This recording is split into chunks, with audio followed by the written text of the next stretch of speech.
Me Jayant Jamkatan MBBS student from AIIMS Deoghar Shriram Vidyalaya Krishna येथील माझे विद्यार्थी.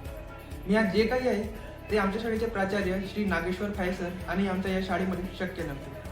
ते असं की मी 12वीला PCM घेतलं होतं, फिजिक्स, केमिस्ट्री आणि मॅथ्स, कारण की मला JEE करायचं होतं. पण नंतर माझं मन बदलल्यामुळे मला नीट करायची होती, मला डॉक्टर बनायचं होतं.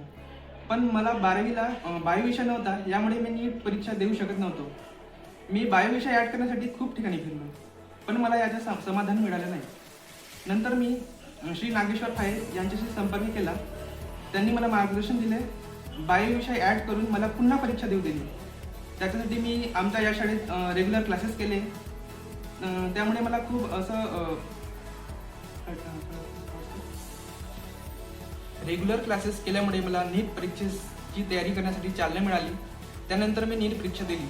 त्यात मला 628 आउट ऑफ 720 मार्क्स मिळाले आणि माझे ऑल इंडिया रँक 271 म्हणजे 271 होते.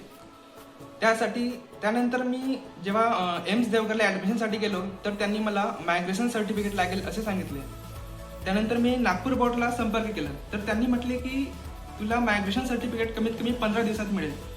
पण एम्स देवघरने मला म्हटलं होतं की तुला within 7 days migration certificate submit करावं लागेल. त्यानंतर मी नागेश सरांशी संपर्क केला तर नागपूर बोर्डने मला एका दिवसातच ते सर्टिफिकेट दिलं. तर अशा प्रकारे जसं हनुमानजीकडे अपार शक्ती होती पण त्यांना स्मरण नव्हतं, तर त्यांच्याकडे जामवंतजी होते जे त्यांना त्यांच्या शक्तीचे स्मरण करून देत असत. तर माझ्याकडे असे नागेश्वर फाये सर आहेत. Thank you sir.